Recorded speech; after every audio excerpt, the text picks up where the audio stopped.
I am Jeff Foxworthy, and welcome to Gamekeeper Podcast. If you want to learn more about farming for wildlife and habitat management, then, buddy, you are in the right place. Join the Gamekeeper crew direct from Mossy Oak Land Enhancement Studio as they discuss the latest wildlife and habitat management practices, news, and, of course, hunting. There's no telling what you'll learn, but I'm going to tell you, I bet it's interesting. Enjoy. We're live in 3, 2, 1. Okay, Lanny, today we're gonna be talking about one of my favorite subjects. Big old panfish. Yes, and Sarah, we've had her on. These are probably bigger than pans, aren't they? They're huge. Yeah. I just said her passion for this is just so much fun. To It's been to. really, really great watching over the last couple of years. You know, since she's been on the first time, see the progress they're making, and you know, it's changing the game. Yeah. We even have a guy. People are stopping us there, and I know we hadn't introduced you yet, and saying, "I want to go fishing up there." So. Yeah, no, they definitely have had that. They do. So, and today it's extra special because we've had Sarah on, I think, twice. This will be the third time, but we've never had her dad on there. So we've got Dr. Dennis Olive also joining us, along with Sarah Parvin, and we're just so excited to have you guys. Hey, Dennis, we've heard so much about you, and glad you could join us. Well, it's my pleasure. It really is. You guys have done a lot for the industry, and Sarah and I are sort of fledglings in that regard. We're really concerned about conservation, and we're really interested in growing the biggest Coppernose Bluegill that can be grown. Well, it's really amazing how you guys. The effort that y'all put into that, it's truly amazing. And we want to learn more. We want to get an update on what's going on there. And we're going to ask a bunch of questions. But look, we really, Lanny's right. If we go to a show, if we go somewhere, they ask us about Sarah and they ask about those big bream. That doesn't surprise me. They have really taken the internet by storm. So this is going to be a great podcast. We've got a lot of updates to share with y'all, and even some new things that we've not shared yet. So all right, yeah. Well, Sarah, are you now? Can somebody book a fishing trip and come over there and go fishing with you? So I do offer limited guide trips out here. We are closed through the summer because the Alabama heat is just too much stress on these big fish, and honestly it's almost too much stress for the fishermen. No to doubt. be in the Alabama heat. So they can book a trip with me. Yes. How about that? That would be a really cool experience. Yeah. I would call that a once in a lifetime experience. You just don't see fish of that caliber. No. And the camaraderie would be awesome. Yeah, it would be. So, Dennis, I want to ask you the first question here. You obviously instilled a love of fishing in a young lady at an early age. Can you tell a little bit about that process and how that happened and what you think went right? Well, I'll tell you, Sarah was like almost all teenagers. When she was growing up, sometimes she didn't always do the next right thing. And when she didn't always do the next right thing, she had to spend the day with her daddy out here on the phone. She wanted to be on the telephone. She wanted to be doing this. But that's where her love for fishing came. She has subsequently since told me, said, "Daddy, I loved it the whole time. I just acted like I did." We'd stay out there, and even to the point when she did go to the bathroom, we wouldn't leave till the fish quit biting. So she got a dogged approach from the very beginning. That's great. That's the way to do it. Yeah, that'll do it.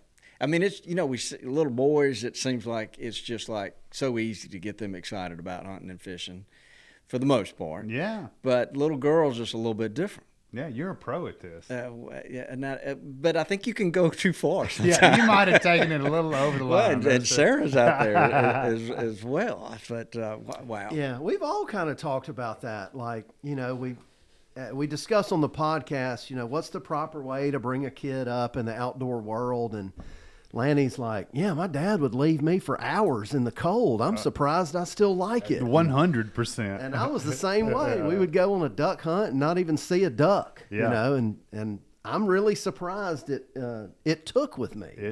Well, I think it is, spending time with your dad. And, right. You just want to please. And Toxie said this a lot too, not to be gender specific here, but the relationship between, and I don't have any daughters, between a father and daughter is hugely important, and often it gets overlooked. So Yeah, it does. And then bluegill are often the gateway drug, if you will. 100%. For us to all get started as kids. Yeah, it's got to be the first fish most everybody's ever caught. I'd say in the South. Yeah. And probably in the North, because there's a lot of pan fishing. They got goes brims on. up there? They got up in Minnesota and Wisconsin. They do, yeah. They sure do. So, look, Dennis, you better get comfortable now. We're fixing to come at you. I'm going to turn it over to Dudley. And he's got some questions here that you guys can rapid fire back at us. It'll help us learn a little bit about you as well. And then we'll get into asking these questions. Sarah, you can tell us about some updates. Yeah. We're going to do rapid fire right now? Yeah. Well, don't forget. It's brought to you by Nutrient, That's our friends exactly at Nutrient. Right. Our friends at Nutrient. Nutrient Ag Solutions. Not ag services like that. But look, they are service oriented. I want you to know that. Oh, you darn the right. local offices, and I'm not going to go on too much about it because our buddies, but the local offices really provide a level of service that They do. Absolutely. Yeah, we have customers call, where can I get fertilizer in my area, this and that. Nutrient is definitely one you need to check out if you haven't heard of them. And oftentimes they'll bring it to you, That's Which helpful. A lot to be said for that. So, sorry. All right. So are we asking this to both of you guys? Y'all want to just kind of dive in and answer the questions together? Sure. All right. So, Why not? all right. So are you ready? Ready. What species was your first fish? Bluegill for me. Me as well. Love it. Eating panfish. You like them filleted or on the bone? Oh, that's a tough one. I like to know the bone. I like the tail the best. Yeah, both of us like the tail the best. Yes. I love the tail. Yeah. Have you ever done, and this is an interesting one, have you ever done a taste test between a regular bluegill and intensively managed bluegill from the Slab Lab? I think ours tastes better, to be honest with you. I mean, we release our trophy fish. They're not eaten, but the smaller fish that we do pull out, we eat them. And I think they've just got a lot better taste to them because of the high protein diet they're fed. That makes sense. Yeah, I would make bet sense. that they have like a little bit more fat in them or something that just makes it. There's definitely that too. Yes, they're a little bit chunkier. And the fillet's got to be a little thicker. I mean, Yeah. It is, definitely. Okay. On the fly or on the spinner? You can say both. I'm going to go with both. Dad tried to fly fish years and years ago. It just really wasn't his jam. So I know what he would say. He likes a good old bobber and a cricket. I love it. Name two species of fish you like to target when you aren't at home. Smallmouth and smallmouth. I'm completely obsessed with smallmouth. So that takes both categories for me. All right. Dennis? I like deep sea fish. Hey, a little I saltwater. like to catch a snapper too. That's fun. You never know what you're going to get when you go out there. Love that Do saltwater. an awful lot there. What is your personal best Coppernose? 3.1. Mine's probably 2.5 pounds or something like that. I Okay. don't do a lot of fishing. I Okay. do a lot. That's what I do. I'm the feed master. There you go. All right. Both of y'all, I want to know what two of your favorite months of the year are. I'm going to go with October and March. Those are Ooh. my two favorite. Okay. December and May for me. Okay. I like it. Have you ever felt a little shock while y'all are surveying fish? I've always kind of been weirded out about that. No, we follow safety protocols on the boat, so thankfully we've not felt a little shock or anything like that when we're surveying. And name a song or three that you've had on repeat lately. You're out on the dock. I've got this. Dad doesn't really listen to a lot of music, All right. but anything Treaty Oak Revival. I love Treaty Oak Revival. Big fan of them. They're actually in town. They're in Alabama for a big concert a little bit south of us this weekend. So love Treaty Oak Revival. Huh. And Sarah doesn't realize this. One of my favorite artists just died, Sly Stone. I want to take you high. Sly and the Stone. I love that guy. Some of y'all may have heard some of that. It's only about Yes. 56 Yeah. years old. Sorry to hear of his passing.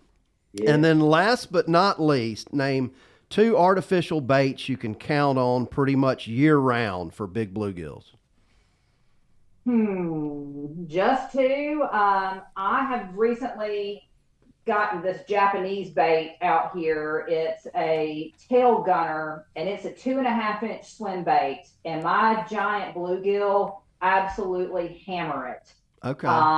And then I also use the Bobby Garland, and this is a stark contrast from that big slim bait. I use the Bobby Garland itty bitty swim arm.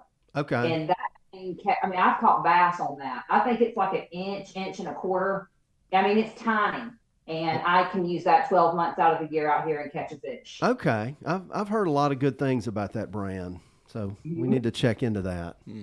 All right. Well, that's it. Good job, guys. Yeah. No Neil Diamond. I was a little. I know you're kind of depressed Yeah. about it. No John Denver, no Neil Diamond. I saw a little tear Hank come out Jr. of your I was kind of thinking that we'd get a little Hank Jr. there. Treaty Oak Revival, they're fantastic. Fantastic. I'm going to add them to my playlist. And then you can't beat Sly, you know. Okay, so Sarah, give us an update. What? So I know we have talked about. You know, Alabama has the state record and the world record bluegill, 4 pounds 12 ounces, and you guys, I just feel like y'all are going to knock that off at some point. So, give us an update. What's been going on? So the last time I sat down with you guys, I think, my goodness, was that 2 years ago? Maybe was it 2 years ago? It's been a while. Yeah, it's been a while, but we did our first shock survey for 2025 this past April. And when I tell you, it was one of those times on the front of the boat where I, for the very first time, was like, oh my goodness. And I don't say that a lot because I have a little bit of bias to my fish, right? I see 2-pound bluegill all the time. They don't stop me in my tracks anymore. But on the front of that boat, it was absolutely insane. The high density trophy fish that we have out here in this 5-acre pond. I'm not sure there is any other place in the South, maybe in the United States, like the Slab Lab right now. We are in the best position we have been in. We're in year 7 with this, and we are absolutely in the best position we've been in. Wow. So when I think back, Sarah, last fall, late last summer, Lane, if you remember, we went through a period we didn't get any rain. It was hot and dry. And they're on the same weather pattern we are. They're just right down the road. So, Sarah, I remember you guys kind of having some sleepless nights, worrying about oxygen, not getting any rain. What happened during that July through October window last year? Didn't y'all have a partial kill? We did not have a kill. We had several occasions where the dissolved oxygen level was low and we had to use emergency aeration. And I mean, when I tell you it was a close call, it was fish at the bank piping. We cut on the emergency aeration. We were able to stave off a large fish kill because that's exactly what would have happened if we hadn't caught that. But we have had very little to almost zero mortality within these fish. And that includes everything from last summer when it was so hot and so dry, all the way through the crazy winter we had where we had 3 separate times where the pond froze over bank to bank. So we are in really, really good shape. When it freezes over like that, what's going through y'all's mind at that point? What's the concern? The concern is that the Coppernose has a cold limit, right? And they don't do well in drastic temperature changes. So when you've got a lake that freezes over here in the south, which really is not as common as people up north, we don't get many days where we stay iced in. You run the risk of fish dying, and it's not always immediate. When they get subjected to those colder than normal temperatures, and it's a quick change in that temperature, the Coppernose, especially our big ones, are susceptible to disease and sickness down the road because it affects their immune system. And when we had these ice events here in North Alabama, that was sort of the first thing I was thinking is we're going to have a winter kill. It's going to happen because we iced over bank to bank. And I don't mean just like a little bit. I mean, it was 4 inches thick of ice. But luckily, we did not have any type of mortality within the Coppernose. What surprised me was our red ear, our Gilcracker that are in there were hit the hardest. And they did float about 10 days after ice out. I netted out several hundred Gilcracker that had floated up. That's interesting. Wow. You just want to know why, So you guys really have two stress periods that y'all are watching intently. And it's the heat of the summer and it's the coldest part of the winter, potentially. It's stressful out here a lot. Whose idea was it originally that we could grow some world-class bluegills? I believe it was by serendipity. We had a big fish kill. This was a bass lake. And we pushed the bass lake as hard as we pushed the Coppernose Bluegill lake. This was a show enough. We caught some 14-pound bass out of this small lake. Oh, we pushed really, really hard. We're radical on what we do. We may not grow the very biggest fish, but we're going to grow a pond of trophy fish. And that's what's been giving us the great joy is to be able to see this. When it happened, we went from a bass pond to a Coppernose Bluegill. And we've not found the limits of where we can grow the fish to yet. Obviously, with a eutrophic lake, it's 29 years old. It's been pushed hard from its very first day until the present time. We'll continue to do that. And this brings in all kinds of water quality issues and all the other kinds of things that you have to consider in when you're really managing on the bleeding edge. That's where we are. And we know that we're doing that. We know that we are past the bleeding edge. We want to see where we can go and what we can do. The growing 14-pound bass, you kind of caught my interest there. He turned green. What were some of the things that you were doing to push the edge to grow those big bass back in the day? Goodness. I knew I was going to ask these questions. I put 100,000 pounds of shiners in every year. They come in with a transfer truck, put in 5,000 pounds at a time. Wow. We should have sold tickets because I'm sure some of y'all have seen what happens when those shiners are not oriented properly. The bass jump out of the water and catch them in the air. And so it was quite something. And we did that for, 20-something years. And then we had this fish kill, and Sarah said, Dad, there's something going on out here with Coppernose. And it was from that point forward that we saw that, in which we then changed our whole approach to what we were trying to grow. And that was obviously the Coppernose Bluegill. That's interesting. A 14-pound bass. Goodness gracious. Yeah, that's a big deal. And what was it y'all noticed? We've probably talked about this before, Sarah, specifically. You just noticed the quality of the Coppernose Bluegill that you had? I caught one and I thought, like I had to pause. I was like, is this a bluegill? Because it had the robust helmet development. It was larger than what I was used to seeing in our little farm pond. And so, I kind of just tossed it back, didn't really think anything of it. And then I continued to catch these beautiful bluegills, which today would not compare at all to what we have out here today. What we have out here today, it's almost a one-off. There's not Coppernose anywhere else like this that I'm aware of. But I just thought, man, how cool would it be to do something a bit different? Because in the South, everybody wants to pursue growing trophy bass. And I mean, that's sort of where we made the decision to let's pivot here. Let's use what we have and let's see what we can do. And that's where the learning curve really started. That was probably about 18 months after that major fish kill we had. Yeah.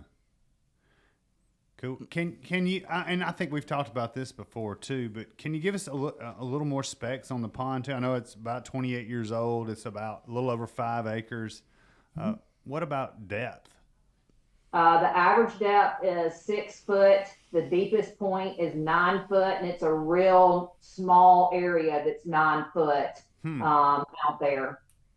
Wow. So relatively shallow. I guess since he asked that, are there, if you had the opportunity or wanted to, would there be any changes you would make to the structure of the lake?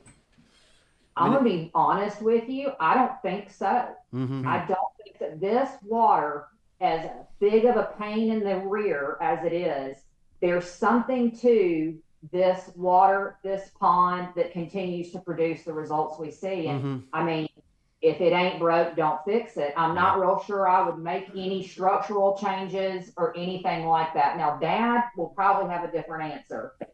Well, no, we were really intent when we worked on the pond. I took a day off. I was a practicing radiation oncologist and extremely busy at the time.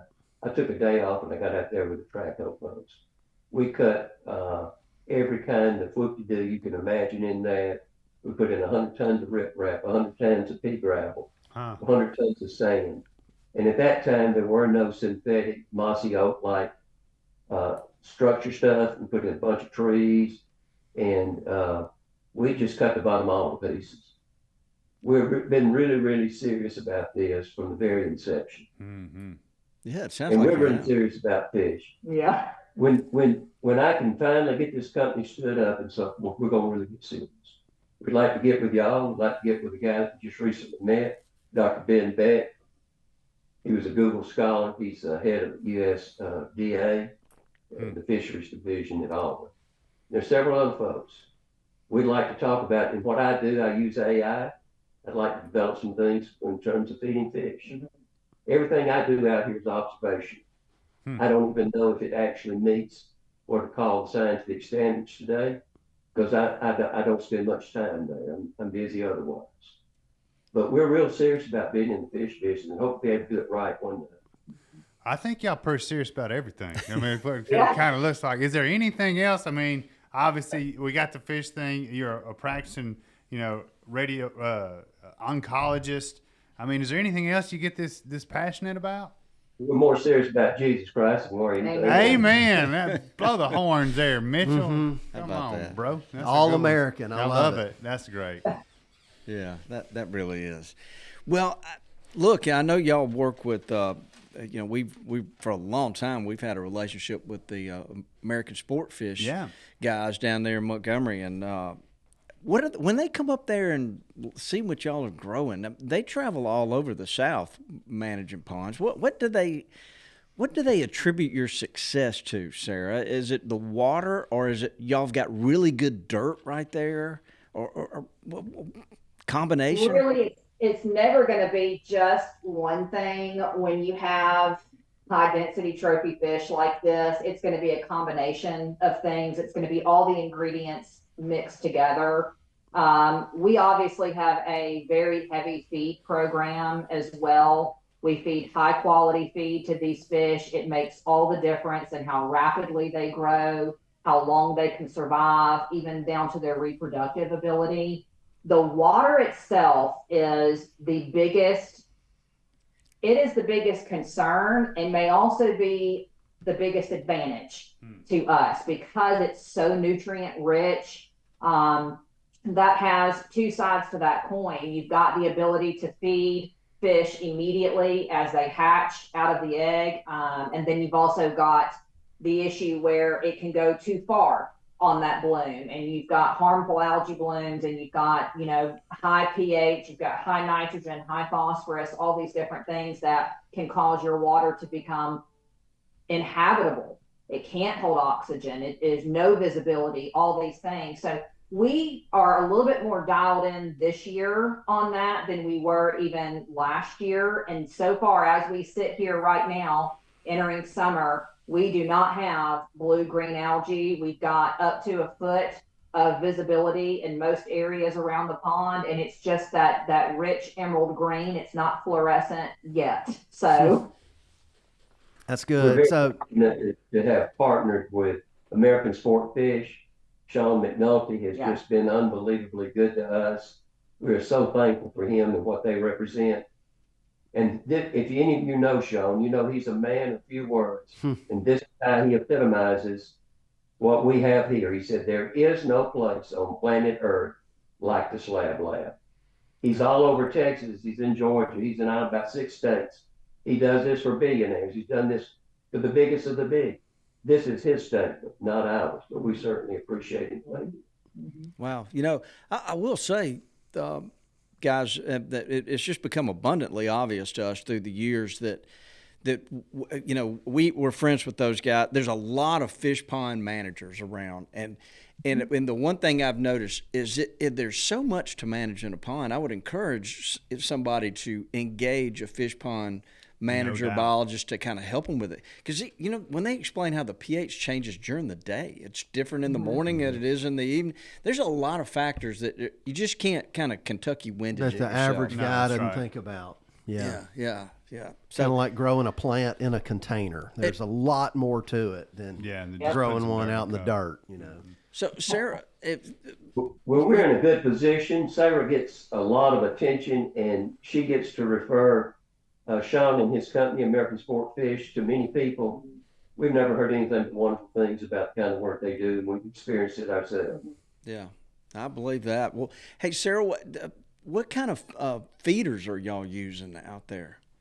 So we have 4 Texas Hunter product feeders out there. They're, you know, you can schedule them, digital timers, all that sort of thing. I think we've got what's the big one on the main dock? Is that 175 pound? It's 225. It's a 225. We've got a 225 pound feeder on the main dock. And that one they actually did a custom design for me. It's got the big Bluegill and Slab Lab logo on it. But we love those feeders because we can literally set it and we know it's going to perform for us. And with all the crazy weather we've had here, I mean, it rained every day in May. And as much as we love our fish, Dad and I don't want to stand out there in the rain and feed. We can just make sure the timers are set, the feeder goes off, and the fish are taken care of. And one of the big things about fish feeders that I want people to understand is when you are starting out in your pond, having a consistent feeding schedule is mission critical to not only feed training your fish, but keeping them growing.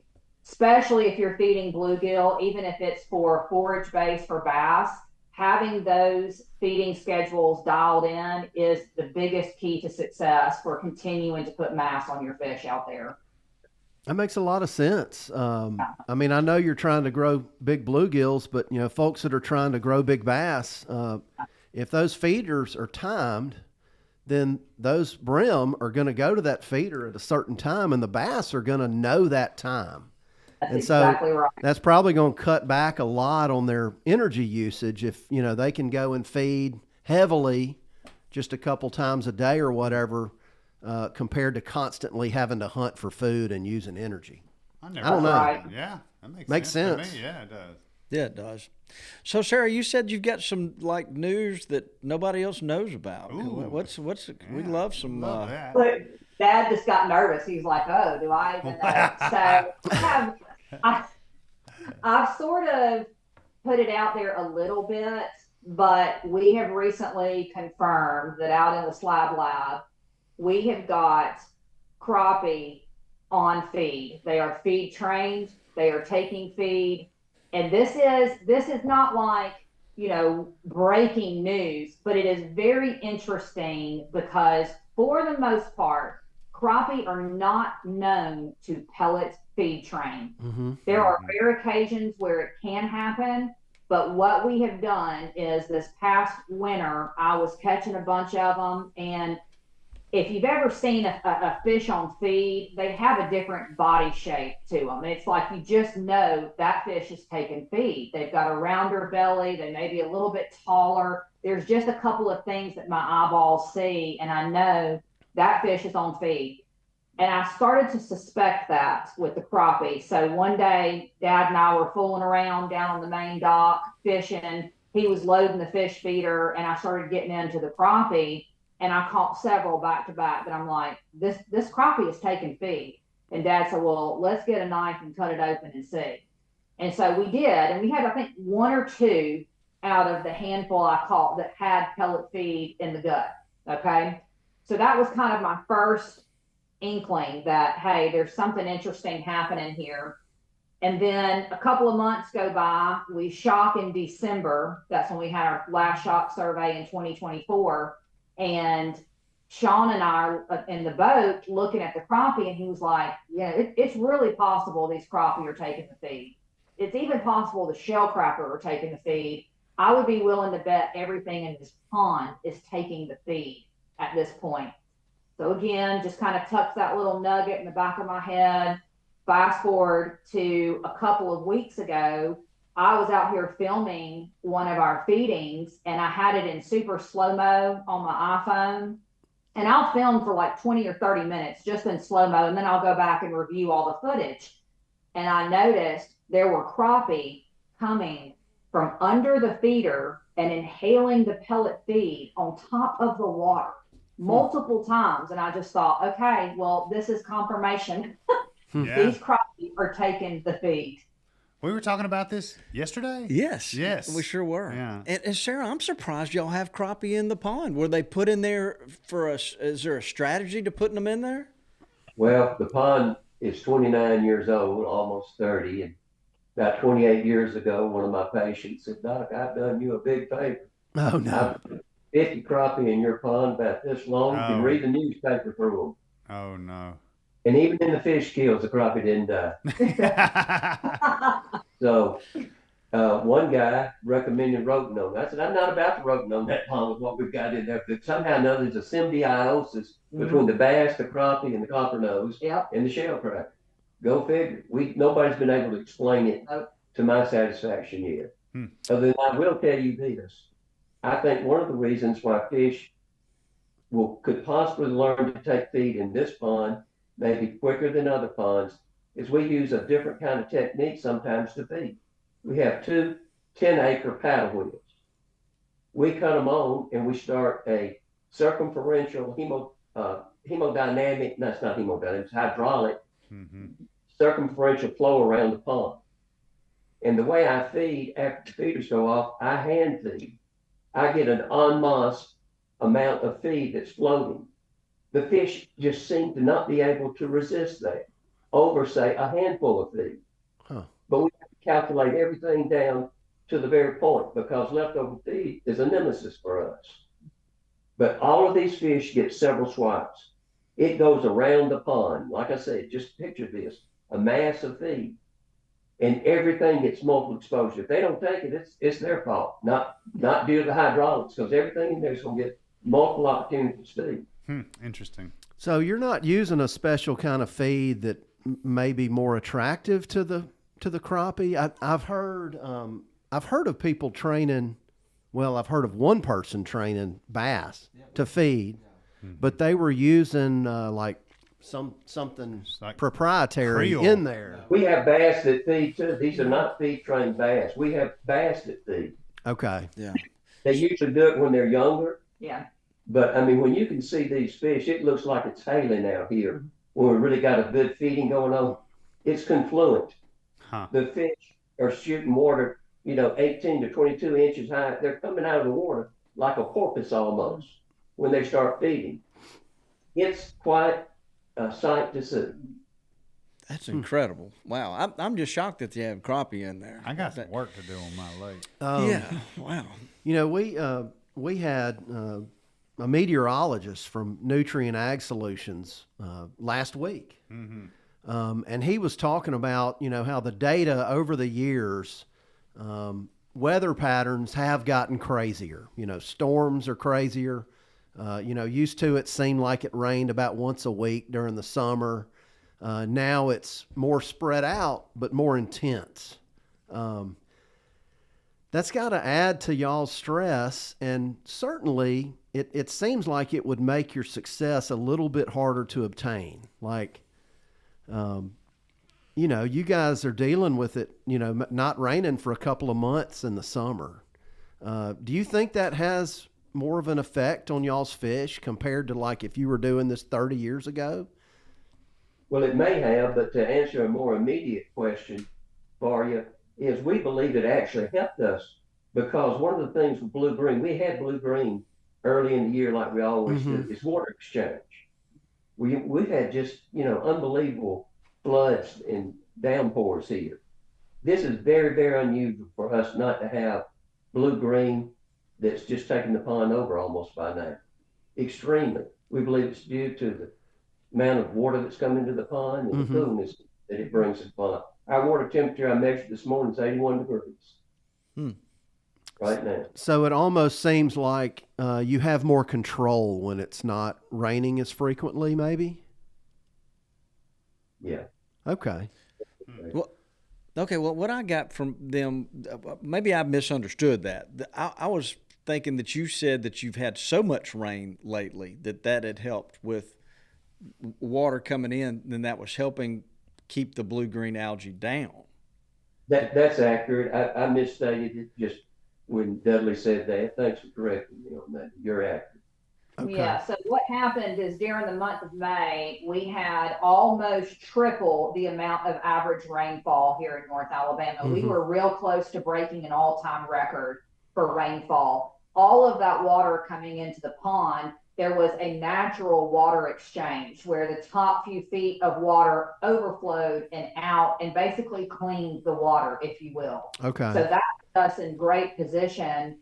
Also with that, we had a lot cooler air temps than what we saw last year. If y'all remember, by this time last year, we were already triple-digit heat index almost every day. Oh, yeah. And so when I say we're in really good position for this year, that's some of the things that go into me being able to say that was the heavy amount of rainfall, the water exchange. It wasn't so much that we had to apply a lot of treatment to the water, although we did this year. We did do preemptive copper sulfate, bioenzymes, things like that. Back in February, we started.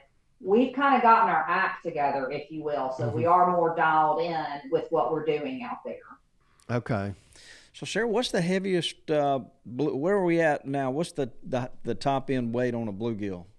We really don't know, to be honest with you, because it hasn't been caught and it hasn't been shocked. And I know a lot of people will probably hear that and think, well, how can you not know? Well, when you are shock surveying, you're only going to see about 25% of what is below your water.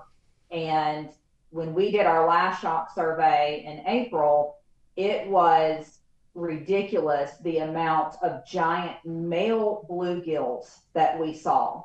And I'll tell you, I'm real dramatic. Y'all know, if y'all watch my stuff on social media, I have a great time doing what I do. But when I was on the front of that shock boat, I had my buddy Mark Corser helping me with the dip net up front, and we both locked eyes on several fish that were big enough to escape the shock. Normally, bluegills can't really get away from the shock. That's more of a big bass or a larger species type thing.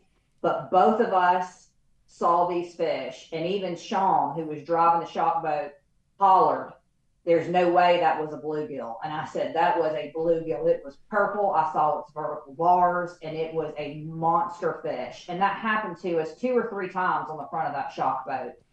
And as we went through the survey process, it just became abundantly clear that we have now gone from, we grow some big fish, to we've got 5 acres teeming with who knows what at this point. The Gilcracker are huge. The Crappie are huge. The Bluegill are huge. Even some of the bass that we surveyed, they were beefy. They were a little too beefy to be in the Slab Lab. So it's like we don't really know what's going to happen next. But I do think we've got several 3-pound bluegill in there without question. Do I think we've got anything north of that?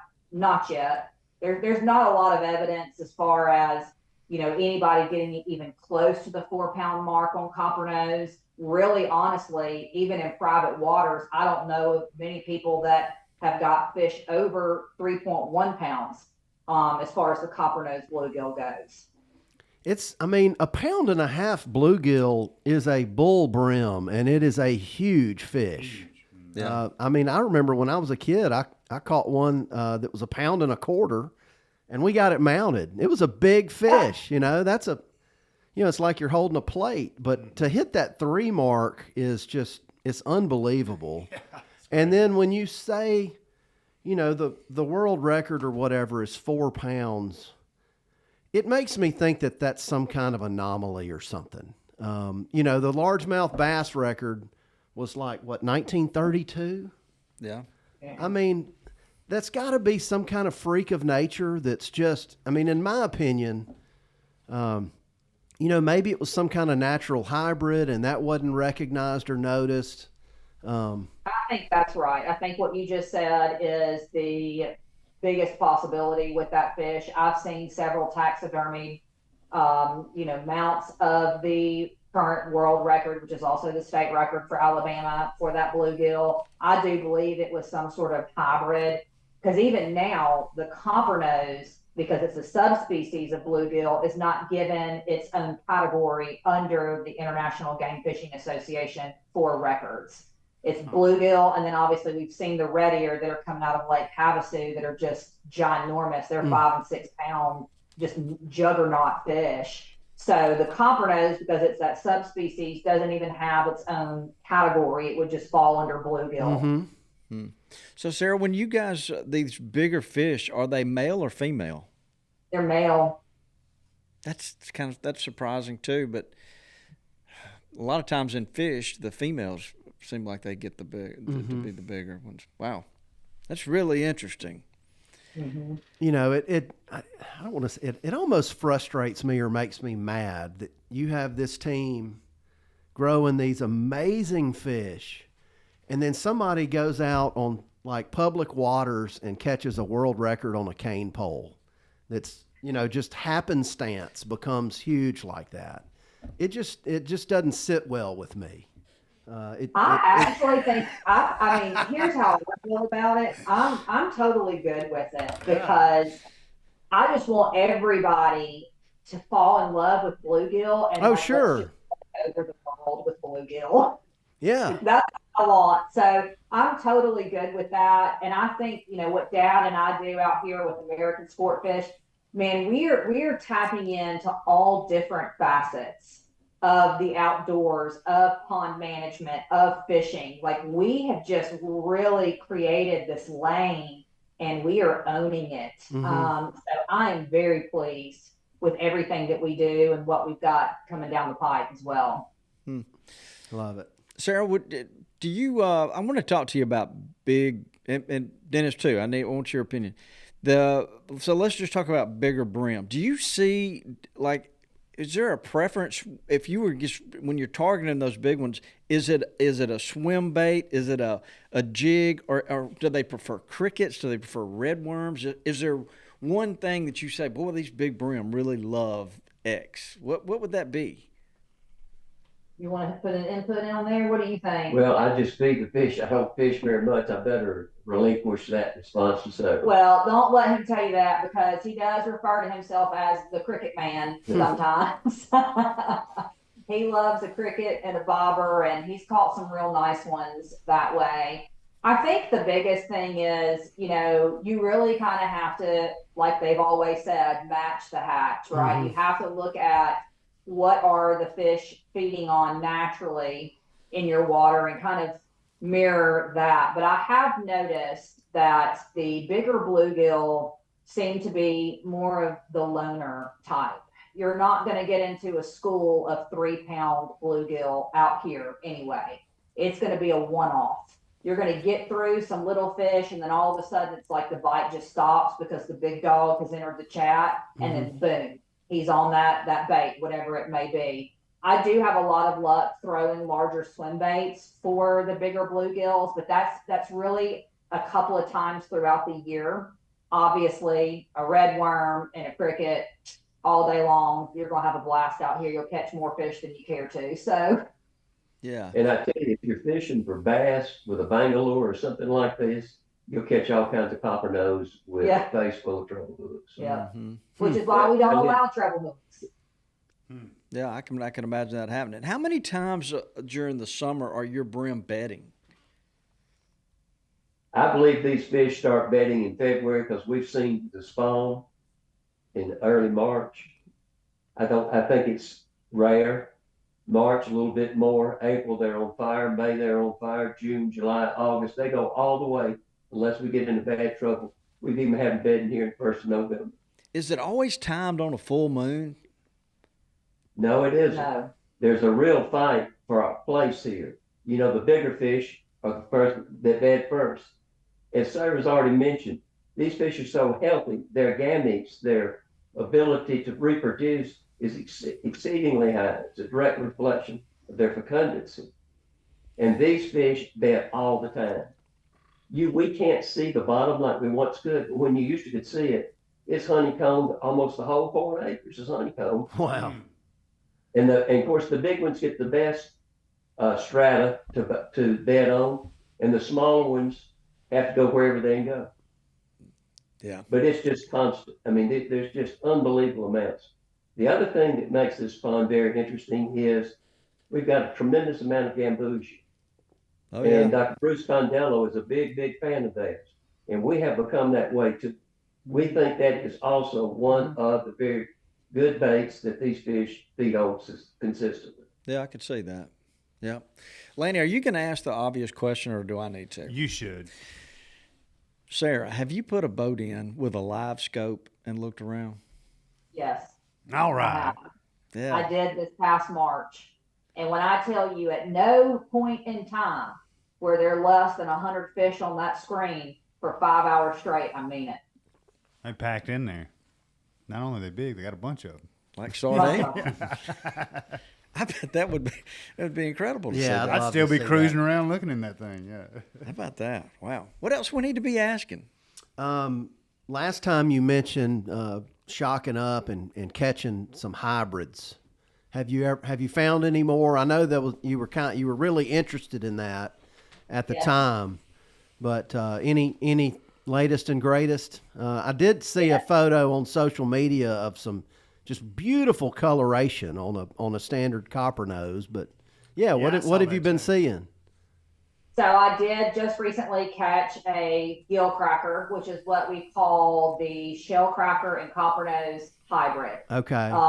And when I tell you it was in outstanding shape, I mean, it was one of those fish where it was like, I want to take 1,000 pictures. I want to record all the video, but it is so big and it is spawning, and I have got to put it back in the water that I was able to snap one video and one quick picture of this fish. And it was just in stellar condition, big, beefy, beautiful, all the things we want to see. And I still am very obsessed with that fish.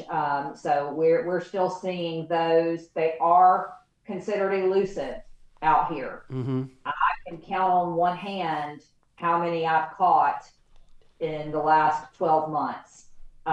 So very beautiful fish, but it's very interesting, I think, for me to note this when I talk about the Gilcracker.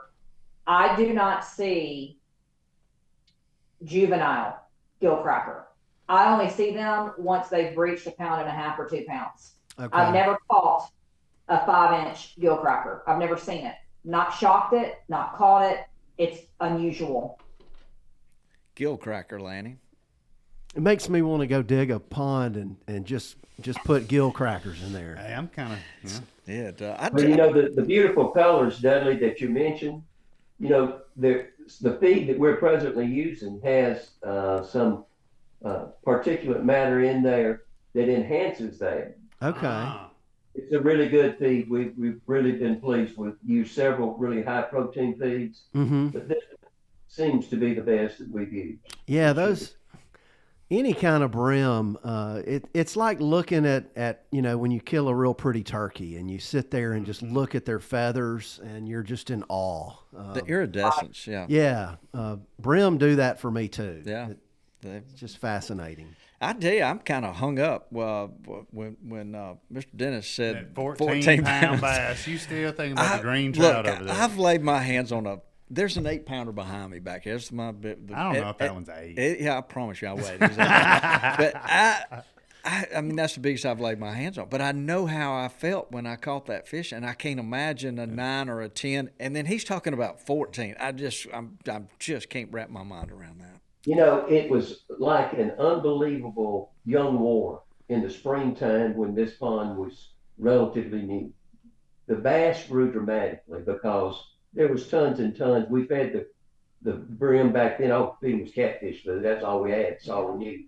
So the brim didn't get very big, but the bass were monsters because we literally put 100,000 pounds of shiners in every year. And then I put in 30,000 pounds of crawfish from Louisiana. They were orange. Let me tell you something, guys. That's one of the biggest mistakes I ever made. They sucked all the oxygen out of the water at night because they're nocturnal feedings, and nearly gave me a fish kill. We got a quarter-mile long driveway. They would come out at night. It'd be something like from the Black Lagoon. We got swimming pools here, and about every neighbor's got a swimming pool. They were in all the swimming pools. Oh, my goodness. But we grew some monster black bass.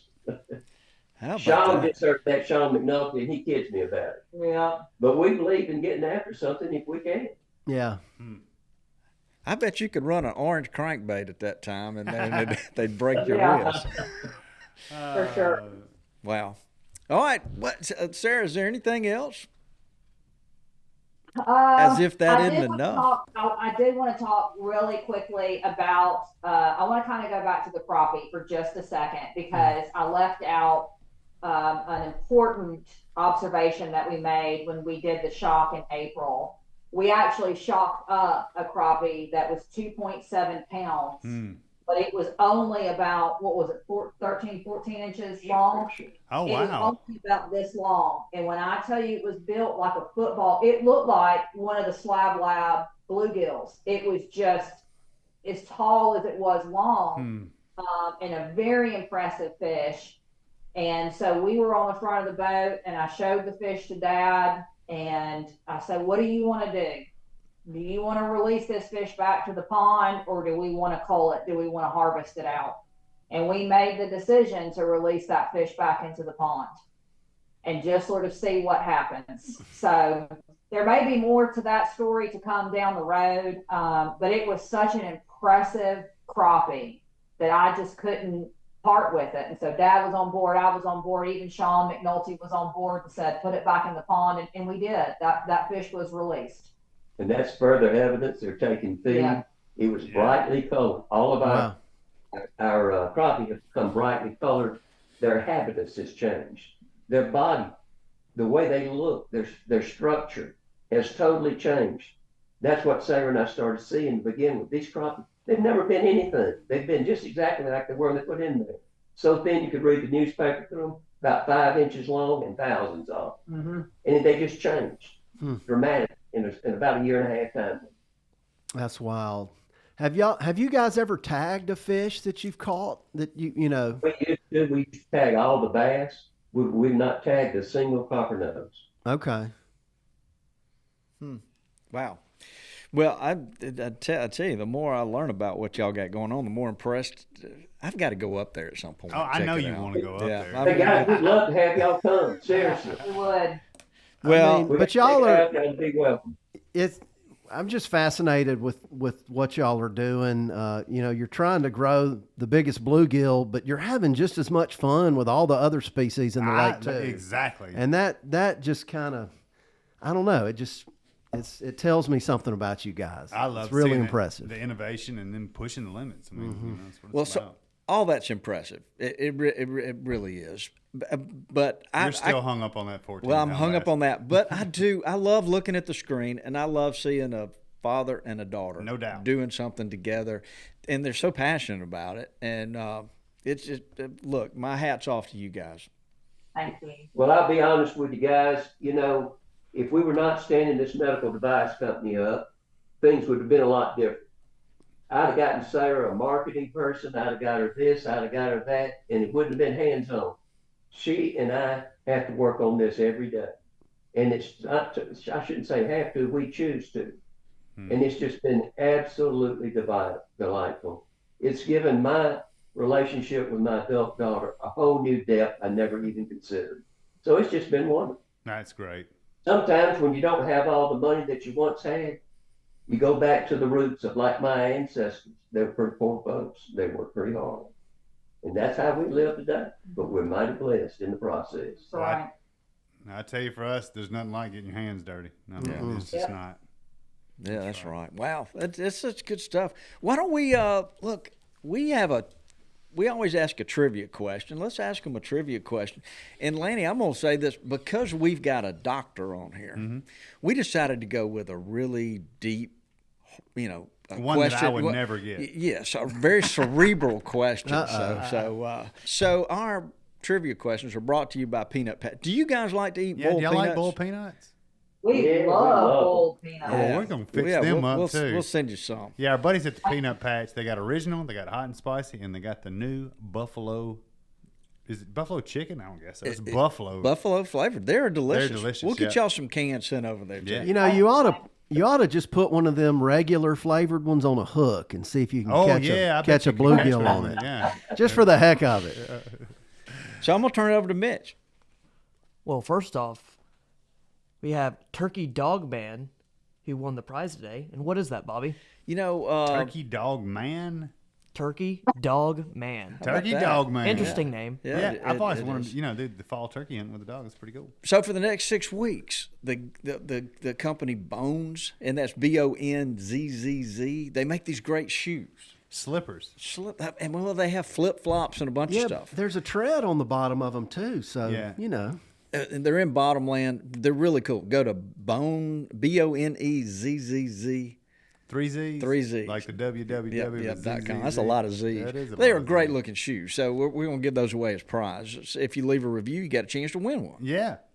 So what are you going to do? Get the shoe size and get them fixed up? That's right. They'll tell us the shoe size and we'll get them shipped right in. So again, Mitch, this is a really cerebral question. Oh, here we go. So it's a true or false. True or false, is Ding Dong, Texas a real place? Where did you get this question from, Bobby? Man. Well, I don't know that Hold they on, heard let the me look question. at I don't know that they heard the question. I thought that was a joke. Is that really the question? That's the question. I thought Sarah the same thing. I'm like, you got to be kidding me. It's I not was waiting about. for the punchline. What do you think, Dad? True Yes. or false? True. We're going with true. He wins. Yeah. And look, it's an unincorporated community in Central Texas. I'll be doggone. Population of 22 in 2000. How about that? When they said that back in the day there were bells there, and then that's how it kind of got the name Ding Dong. Ding Dong, Texas. I don't know what you were doing when you dug up this one, but Laney, I could have. It would be easy this to say might that not be you're the from- worst question ever. Then again, it Ding might Dong, be. man. Ding Dong. Well, all right. Well, listen. What if I have a trivia question for y'all? Hey, Oh, we'll go try ahead. it. Come Yeah. on. Yeah, All maybe right. it'll be better than that one. Yeah, I hope so. All right, come on. Yeah, since we've spent all this time talking about bluegill, I thought it might be fitting to have a trivia question related to bluegill.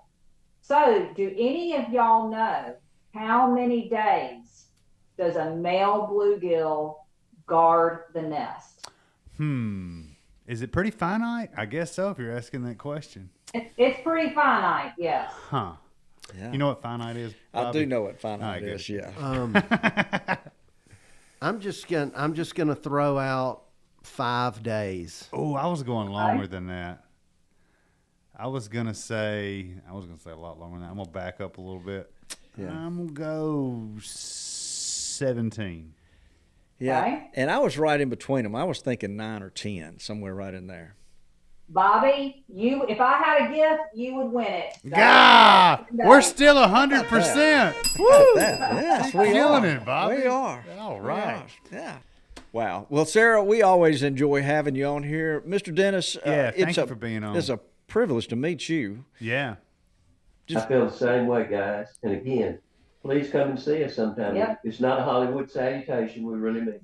Hey, I like that. Yeah. Now look, Bobby will show up. Yeah, You I'm know, I on- will I'm too. No, I will too. Yeah. Yeah. So, guys, we've enjoyed this so much. We'll do it again. We want to Yeah. stay in touch with you, keep up with what's going on. Guys can follow Sarah. Sarah, what is is it Slab Lab, at Slab Lab? No, it's Sarah the Closer Parvin, and that's on all social media. Mm-hmm. Sarah The Closer Closer Parvin. Parvin.